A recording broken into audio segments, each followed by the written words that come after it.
بسم اللہ الرحمن الرحیم۔ رسول اللہ صلی اللہ علیہ وآلہ وسلم نے فرمایا، روزہ اتنی عظیم نعمت ہے کہ اس کو اللہ نے ڈھال بنایا ہے۔ ایک ڈھال وہ ہے جو جنگ میں انسان استعمال کرتا ہے کہ دشمن وار نہ کرے۔ یہ ایسی ڈھال ہے جس کے مختلف پرپز ہیں۔ یستجن بها العبد، روزہ جو رکھ لیتا ہے گناہوں سے بچ جاتا ہے، گناہوں سے ڈھال ہے۔ روزہ جو رکھ لیتا ہے یستجن بها العبد من الشیطان، شیطان کے سامنے یہ ڈھال ہے، شیطان اسے ورغلاتا نہیں ہے۔ روزہ یہ ڈھال ہے، اللہ کے عذاب کے سامنے ڈھال ہے، اللہ کا عذاب اس تک نہیں پہنچے۔ روزہ ڈھال ہے، کتنی مضبوط ڈھال ہے، اللہ کا عذاب اس تک نہیں پہنچے گا اور آگ کی حرارت بھی اسے نہیں پہنچے گی۔ چار قسم کی ڈھال جو اللہ ذوالجلال نے اپنے پیغمبر کی زبان سے بیان کروائی ہے، یہ روزہ ہے۔ کوئی گناہوں سے بچنا چاہتا ہے روزہ رکھے، اللہ کا عذاب وباؤں کی شکل میں، بیماریوں کی شکل میں اور مختلف شکلوں میں اس سے بچنا چاہتا ہے روزہ رکھے۔ اگر وہ شیطان کے شکنجے سے آزاد ہونا چاہتا ہے، اس کے وسوسوں سے بچنا چاہتا ہے تو روزہ رکھے۔ قیامت کے دن بھی جہنم کے عذاب سے بچنا چاہتا ہے تو روزہ رکھے۔ بلکہ رسول اللہ صلی اللہ علیہ وسلم نے فرمایا، یہ فتنوں کے سامنے بھی ڈھال ہے۔ کسی کی جان میں فتنہ ہو، بندہ نیک نہیں ہے، فتنے میں پڑا ہے، اس کی اولاد نیک نہیں ہے، فتنہ آ گیا، اس کی بیوی نیک نہیں ہے، فتنہ آ گیا، اس کے پاس مال نہیں ہے یا ہے تو حرام کا ہے، وہ بھی فتنے میں پڑا ہے، وہ اکیلا رہتا ہے، اس کا کوئی پڑوسی نہیں، تب بھی خوف کا فتنہ ہے، اگر پڑوسی ہے تو وہ نیک نہیں ہے، تب بھی فتنہ ہے۔ ان سارے فتنوں کے سامنے اگر آپ ڈھال بنانا چاہتے ہیں تو تم نماز کے ساتھ روزہ رکھو گے تو ان پانچوں کے پانچوں فتنوں سے محفوظ کر دیجیے۔ اس لیے رسول اللہ صلی اللہ علیہ وسلم نے فرمایا،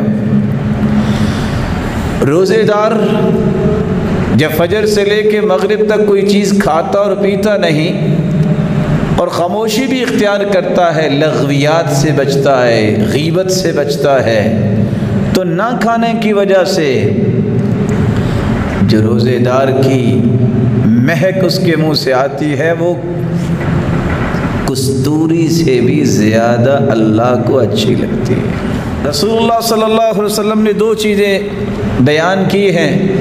شہید کے خون کے اندر جو مہک ہے جب وہ شہید ہوتا ہے، ریحہ ریح مسکن، وہ کستوری جیسی ہے، اور جو روزے دار کے بارے میں فرمایا، وہ فرمایا اطیب عند اللہ من ریح المسک، وہ کستوری سے بھی زیادہ پاکیزہ ہے اللہ کے ہاں۔ علماء لکھتے ہیں کہ شہید کا تو درجہ ہی بڑا ہے، پہلا خون کا قطرہ اگر گرتا ہے تو اس کے سارے گناہ معاف ہو جاتے ہیں، شہید کے سوائے قرض کے قرض معاف نہیں ہوتا۔ یغفر للشہید کل شیء الا الدین، لیکن روزے دار، اس کی مہک شہید کے خون کی مہک سے بھی افضل کیسے ہو گئی؟ اس لیے کہ شہید ہوتا تو لوگ دیکھتے ہیں، اور اللہ نہ کرے ہو سکتا ہے کہ لڑائی کرنے والے کے دل میں ریا ہو، لیکن روزہ رکھنے والے کا پتہ تو صرف اللہ کو ہے، کسی اور کو علم ہی نہیں ہے کس نے روزہ رکھا ہے کہ رکھا۔ تو اس کے اخلاص کی وجہ سے اور ریاکاری سے دور ہونے کی وجہ سے اللہ ذوالجلال نے اس کے منہ کی مہک کو شہید کے خون کی مہک اور کستوری سے بھی زیادہ پاکیزہ بیان کیا۔ دنیا میں انسان سفارشیں ڈھونڈتا ہے، میرا یہ کام ہو جائے، یہ ہو جائے، کبھی سفارش ہو جاتی ہے، کبھی کام ہو جاتا ہے، کبھی سفارش کے باوجود کام نہیں ہوتا۔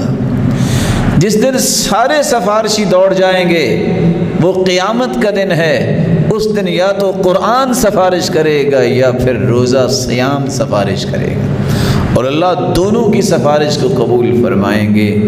اس لیے روزہ رکھنے والا اور پھر روزہ رکھ کے قرآن پڑھنے والا اس قدر خوش نصیب ہے کہ جس کی سفارش کرنے والا روزہ ہوگا، اللہ سارا دن میں نے اسے کھانے سے روکے رکھا، قرآن کہے گا اللہ میں نے تو اس کو رات سونے نہیں دیا، یہ میری وجہ سے جاگتا رہا۔ فیشفعان، ان دونوں کی دعاؤں کو، سفارش کو اللہ قبول کر کے اس شخص کو جنت میں داخل فرما دیں گے۔ رسول اللہ صلی اللہ علیہ وسلم نے فرمایا جب انسان روزہ رکھ لیتا ہے تو روزہ رکھنے والے کی دعا کو رد نہیں کرتے اللہ تعالیٰ۔ اس وقت امت کو ضرورت ہے، ہم میں سے ہر ایک کی ضرورت ہے کہ وہ دعا کرے کس طرح مصیبتیں اور وبائیں اور کس طرح غم اور کس طرح دکھ اور درد امت کو پیش ہیں۔ روزہ جب انسان رکھ لیتا ہے سارا دن جو بھی دعا کرے گا اللہ اسے رد نہیں کرتے۔